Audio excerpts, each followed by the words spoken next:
사랑하는 자여 너의 영혼이 잘된 같이 언제나.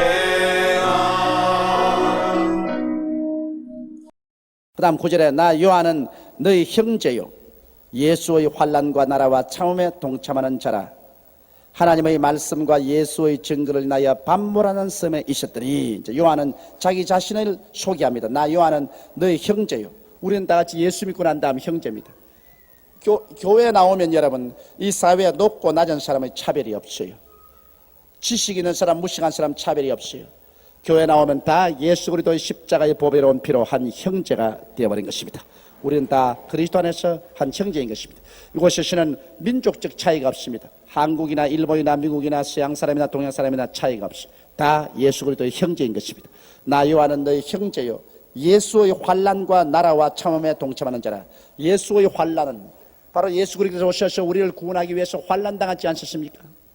그는 결국 십자가에 못 박여 몸짓고 피 흘려 죽으시는 가장 극심한 환난을 당했는데 우리도 그 환난에 동참하고 있습니다. 오늘날 우리 예수 그리스도의 십자가를 전도하면 어느 곳에 가나 마귀가 대적하고 불신자들이 대적하고 웃음거리로 만드는 것 때문에 여러분과 내가 예수를 믿음으로 말미암아 여러 가지 심적인 육체적인 환난에 동참하고 또 환난에만 동참한 게 아니라 예수 그리스도의 나라에도 동참합니다. 예수 그리스도의 나라는 의와 평강과 희락 그 나라에도 동참하고 예수 그리스도의 나라는 죄사함과 하나님과의 화목과 성령 충만과 병고침과 저주에서 해방과 영생의 이 축복 오중복음과 삼박자 축복에도 우리가 동참을 하게 되는 것입니다. 환난만 동참하는 것이 아니라 예수 그리스도의 십자가로 말미암는 축복의 나라에도 동참하고 그 다음 참음에 동참하는 것입니다. 참는다는 것은 예수 그리스도의 재림을 기다리는 것입니다.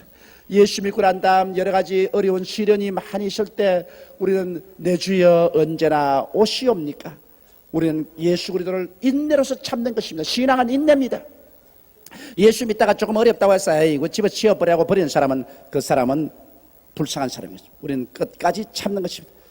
낮에나 밤에나 눈물 흘리며 내 주님 오시기를 고대합니다. 가실 때 다시 오마 하신 예수님 내 주여 언제나 오시렵니까? 우리는 끝까지 참는 것입니다. 우리는 그 참음에 동참하는 사람들인 것입니다. 그러므로 여러분과 나는 모두 다 사도 요한과 함께 예수님의 환난과 그리스도의 그 영광스러운 나라와 참음에 동참하는 자인 것입니다. 하나님의 말씀과 예수의 증거를 인하여 하나님이 주신 말씀과 예수 그리스도의 십자가 구원의 증거를 하다가 사도 요한은 잡혔습니다. 그래서 로마의 원형 극장에 끌려나갔습니다. 이미 사도 요한이 잡힐 때는 아마 나이가 80 아니면 90쯤 되었습니다. 벌써 베드로도 십자가에 거꾸로 매달려 가셨으며 바울 선생은 로마의 경기장에서 목이 날아가셨습니다. 거의 모든 12사도 중에 11명이 다 순교를 하고 가장 마지막 남은 분이 바로 사도 요한이었습니다. 사도 요한이 남았는데 사도 요한은 예수 그리스도를 배반하는 말을 듣고 그는 로마의 황제 앞에서 절대로 배반하지 않겠다고 하며 그 경기장에 수없이 많은 군중들이 모인 앞에서 가마솥에 기름을 넣어가지고서 크게다가 불을 떼니까 가마솥에 기름이 부글부글 끓습니다. 여러분 사람을 기름에 튀겨 죽이려고 그래서 로마 군인들이 나이 많은 80 내지 90이 된 요한을 들어가지고서 끓는 기름가마 속에 집어넣었는데 아직 요한 계시록을 받기 전이라 하나님이 아직 죽을 시간이 안 왔으므로 기름이 그렇게 부글부글 끓는데 집어넣어도 기름이 하나도 안 튀겨져요. 기름가마에 요한이 들어가서 떳떳하고 좋다. 그 뭐 아무리 끓여도 요한이 불타지가 않아요. 하나님 기적입니다. 그건 사드락과 메삭과 아벳느고가 7배나 뜨겁게 한 풀무불 속에 들어가서도 까뜨겁던 것 같이 요한이 까뜨겁었어요. 그래서 로마의 황제가 기름도 안 태우니 저 밤모섬에 갖다 버려라고. 그래서 인적이 끊어진 저 외딴섬 밤모섬에 흉악한 다른 죄수들이 울거리는 곳이 함께 요한을 유배시킨 것입니다.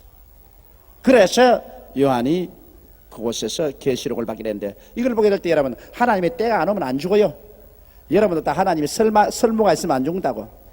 그냥 쓸모없이 낮잠만 자고 자고 있으면 아이고만 낮잠 자면 오너라 그러지만은 이 성가대에서 찬송하고 있는 시간 안 가요. 쓸모가 있으니까. 요새 성가 꽤 잘 불러요. 내가 보니까. 이와 같이 이 세상에 우리 살면서 우리가 하나님 아직까지 쓸 수 있는 일을 하고 있을 때, 하나님 나라에 필요할 때는 여러분 어떠한 일이 다가와도 우리 안 죽습니다. 그러나 이 땅에서 하나님 사명이 다 끝나면은 그럼 빨리 가는 게 좋아요. 이 세상부터 살아서 뭘 하겠습니까?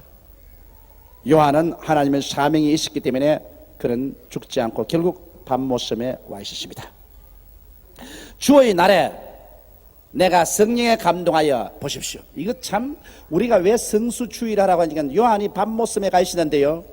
그 밤모섬에는 계시를 받을 만한 처지가 없어요. 나무도 없고 풀도 없는 메마른 바위 섬인데 다른 죄수들 흉악범들을 갖다 놓았으니 극악한 흉악범들이 밤낮으로 물고 찢고 싸우지요. 음담 패설을 하지요. 와글거리는 곳에 뭘 예배드릴 그런 분위기가 됩니까? 그러나 어떻게 환경이 어려워도 성령만 임하면 예배를 드릴 수가 있는 것입니다.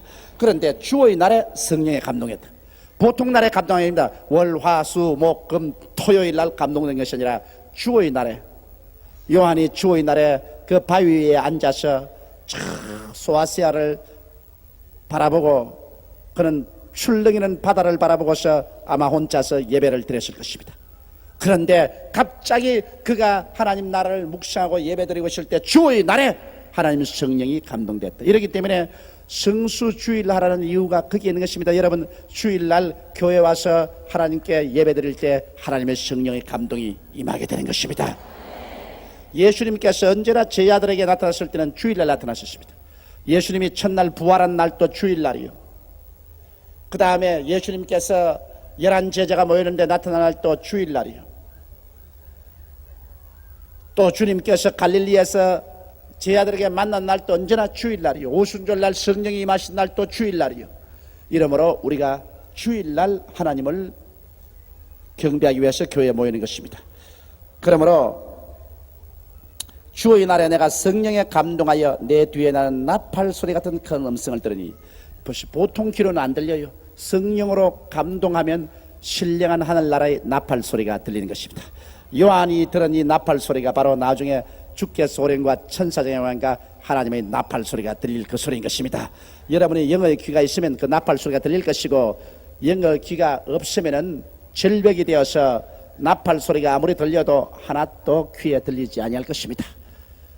오늘날 여러분 육으로 살아는 사람은 영의 음성은 못 듣는 것입니다. 영어로 살아는 사람은 영의 음성이 들립니다. 그런데 여러분 오늘 이 시간에 제가 이 설교하는 이 말은 즉 하나님의 생명의 말씀이요 영의 말씀인 것입니다. 저 말이 들려요? 고막이만 들리는 것이 아니라 의미가 알려지고 꿀보다 달고 송이 꿀보다 더 달지요. 그게 바로 여러분이 영의 귀가 열렸다 그 말인 것입니다. 그런 사람들은 나팔 소리가 들려요. 그러나 오늘 이 자리에 와서 저희 말하는데 그냥 자꾸 졸고만 하시면 그 나팔 소리가 아니라 벼락 소리가 나도 못 들을 사람들인 것입니다. 깨어서 성령이 있는 사람은 하나님 말씀을 들으면 가슴이 뛰는 것입니다. 그러므로 그 백사지 땅 같은 밤모섬에 그 바위 투성이에 앉아 있어도 성령만 감동하면 그 자리가 천당이 되는 것입니다. 여러분이 아무리 가정생활이 어렵고 환경이 어려워도 성령 감동이 안 되니 그렇지, 성령이 감동만 되면 그 자리가 바로 위대한 하나님의 계시의 장소가 되고 하나님과 교통하는 장소가 되기 때문에 제가 늘 말하기를 성령 충만 받으라고 늘 외치는 이유가 거기에 있는 것입니다. 예수 믿고 성령 받으라. 성령 충만하면 어느 곳이나 그 자리가 하나님과 동행하는 자리가 되는 것입니다. 그 다음 11절에 이제 그 나팔 같은 음성이 깨달아집니다. 가로되 너 보는 것을 책에 써서 에베소, 스무나, 버가모, 두아디라, 사데, 빌라델비아, 라오디게아 7 교회에 보내라 하시기로. 그 소아시아에 교회가 수백 개 있는데 왜 꼭 여기 7 교회만 택해서 보내느냐? 그 이유는 그 당시에 소아시아에 있는 수백 개 교회 중에서 이 7 교회가 처한 형편이 정확하게 예수 그리스도 이후로부터 시작해서 마지막 그리스도 재림하기 전까지의 교회사를 대표할 수 있기 때문인 것입니다. 나중에 이제 여러분 다음에 공부하면 알겠지만 이 7교회의 정황이 예수 그리스도의 부활하신 이후로부터 시작해서 예수 그리스도의 재림할 때까지 교회를 7개 교회 시대로 분리시킬 수가 있습니다. 그걸 연구해 보면 아주 정확하게 맞아떨어져서 정말 기가 막혀요. 주님께서 상징적으로 7교회를 통해서 장차 교회 시대를 예언해 주신 것입니다. 몸을 돌이켜 나더러 말한 음성을 알아보려고 하여 돌이킬 때, 그래서 그 음성을 누가 말하냐? 사람이 말하면 반드시 돌아보잖아요. 그래서 요한이 이렇게 돌아봤습니다. 돌아보니까 거기에 메마른 광야도 사라지고 바비섬도 사라지고 그곳이 하나님의 바로 성전입니다. 하나님의 성령으로 감동되면 이런 큰 계시와 영광 속에 들어갈 수 있습니다. 돌이킬 때 7 금촉대를 보았는데, 바로 7 금촉대가 뭐냐? 이 촉대 하나하나가 하나님의 몸된 그리스도의 교회인 것입니다. 여의도 순복음교회도 촉대인 것입니다. 할렐루야. 바로 소아시아의 7교회를 주님께서 말씀하기 때문에 7 촉대를 보여주셨습니다. 오늘날을 이 촉대의 불이 찬란히 밝아야 돼요. 우린 여의도에 이 촛불이 밝아가지고서 여기에서부터 온 아시아 세계를 비추는 우리 교회가 되어야 될 것입니다. 7 금촉대를 보았는데 촛대 사이에 인자 같은 이가 발에 끌리는 옷을 입고, 촛대 사이에 인자 같은 이가 있어. 인자라는 것은 예수께서 언제나 말씀하기를 당신을 인자라고 말하십니다. 사람의 형상을 가졌다 해서 인자인 것입니다. 여러분, 예수님께서 사람의 모습으로 부활했기 때문에 여러분과 내가 이제 모두 다 예수 그리스도와처럼 사람으로 부활해서 그리스도와 함께 하나님 아들의 반열에 소하게 된 것입니다. 그런데 촛대 사이에 인자 같은 이가 발에 끌리는 옷을 입고 있습니다. 옛날에 발에 끌리는 옷을 입은 사람들은 누구냐? 제사장 아니면 재판관이 발에 끌리는 옷을 입었습니다. 발에 끌리는 옷을 입고 제사장이 제사장이라 거룩하게 가죠. 또 재판하러 온 재판관이 발에 끌리는 옷을 입고서 재판소 판정으로 나옵니다. 뭘 의미하느냐? 예수께서 발에 끌리는 옷을 입고 있다는 것은 예수님은 제사장이요 재판관이라는 것을 표시하는 것입니다. 예수님은 제사장으로서 여러분과 나를 위해서 하나님 앞에 기도하고 우리를 돌봐주시는 예수님뿐 아니라 또 발에 끌리는 옷이라는 것은 예수님은 믿지 않은 사람에게 주름한 심판을 하는 재판관이라는 것을 보여주는 것입니다.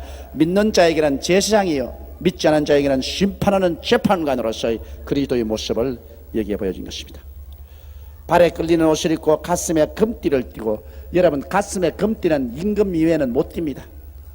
임금님만이 띠요. 그래서 신라 왕관을 보더라도 왕관과 함께 임금이 띈 가슴에 금띠가 있는 것을 여러분 경주에 가면 볼 수 있습니다. 그러므로 예수님께서는 가슴에 금띠를 띄어야 되는 것은 만왕의 왕이요 만주의 주라는 것입니다. 예수께서 부활해서 제게 말씀하신 것처럼 하늘과 땅의 모든 권세를 내게 주었다고 하신 것처럼 예수님이 이제 만왕의 왕이요 만주의 주가 되신 것입니다. 오늘날 예수 그리스도를 비웃는 사람들 정말 자기 죽을 묘혈을 파는 것입니다. 우주의 주권자를 향해서 어떻게 감히 손가락질을 하고 부정적인 말을 할 수 있습니까? 주님께서 오래 참으시는 것은 이 어리석은 무리들이 한 사람이라도 멸망하지 않고 영생을 얻게 하기 위해서 주께서 참으시는 것이지 힘이 없어 참으시는 것은 아닌 것입니다.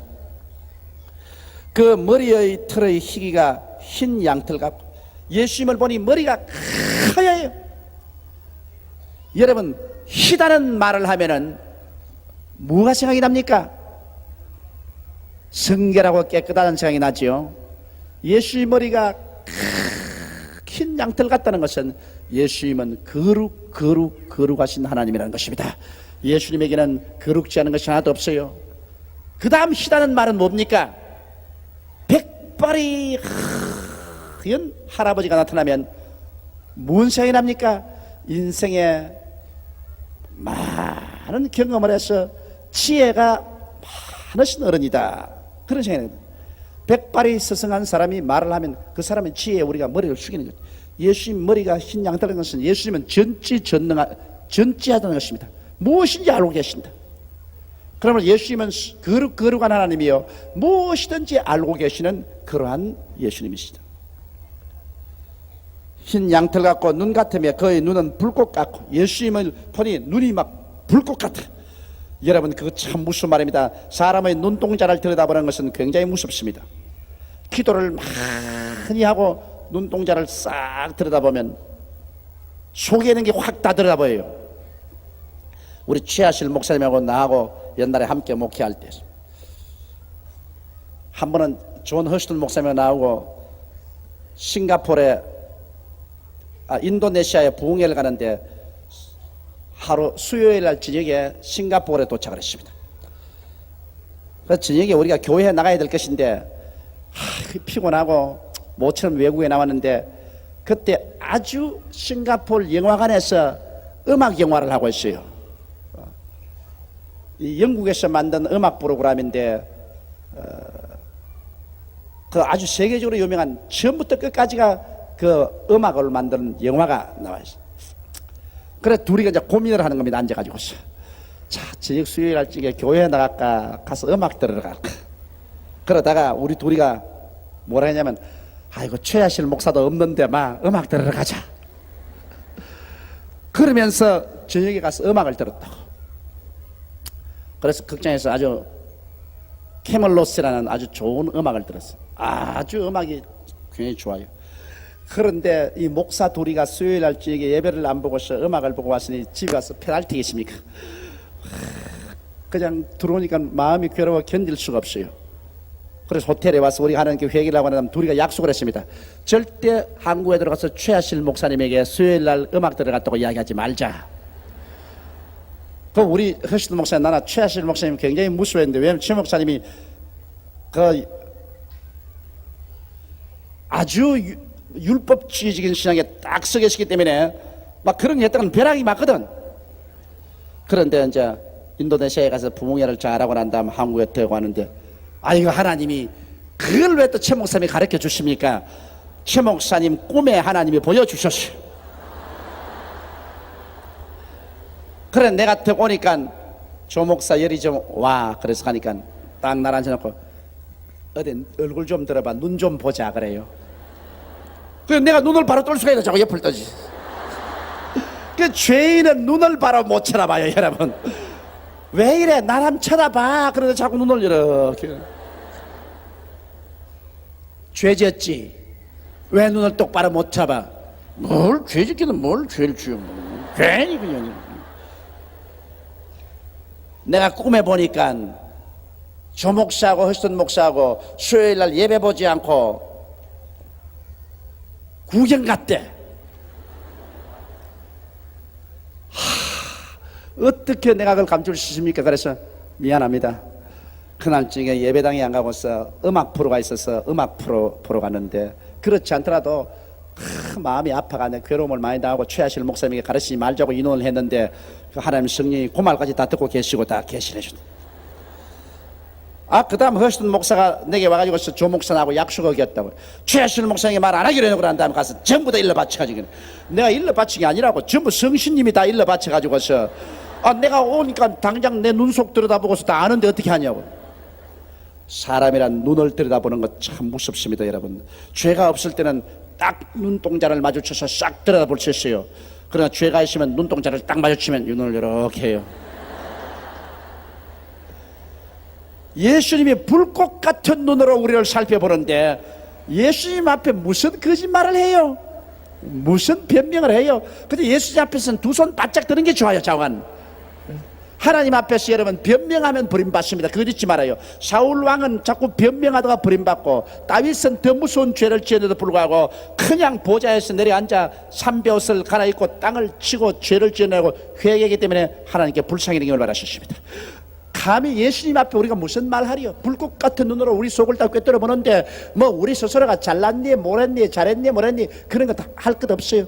언제나 예수 믿는 사람들 중에 신앙이 어린 사람이 자꾸 하나님 왜 이래요 왜 저래 그렇지, 신앙이 깊어진 사람은 하나님께 질문 안 해요. 흥하든지 망하든지 성하든지 쇠하든지 살든지 죽든지 뜻대로 하여 주옵소서. 그저 뜻대로 하여 주옵소서. 할 말이 없습니다. 하나님 앞에 절대 주권자가 하시는 일에 우리가 뭘 감히 이렇게 저렇게 잔소리합니까? 절대 주권자가 정하신 것이면 그대로 행해요. 알든지 못하든지 그저 가라면 가고 오라면 오고 서라면 서고 앉으라면 앉는 것이지, 절대 주권자 앞에 무슨 말을 해요? 나를 만드신 주권자 앞에. 나는 참 감격적인 간증 하나 읽었었습니다. 하반신이 마비되어 가지고서 젊은 청춘 27년간을 들어 누워 있는 사람인데, 그가 적은 글을 보니까 그가 하는 말이, 나는 이렇게 하반신이 마비되어서 다른 사람은 병이 나는데 난 낫지도 않고 해도 내가 낙심하지 않는 것은 나를 지으신 절대 주권자가 나를 하반신 마비되어서 평생을 들어 누우라 했으면 내가 그렇게 하는 것이 마땅하지 않은가? 내가 감히 누구기에 절대 주권적인 하나님이 하신 일에 가타부타 말할 권한이 있겠는가? 그러므로 나는 하반신이 마비되어서 이렇게 장기간 세월 동안 들어 누워 있어도 여호와를 찬미하고 하나님께 감사하기를 끝이지 아니한다.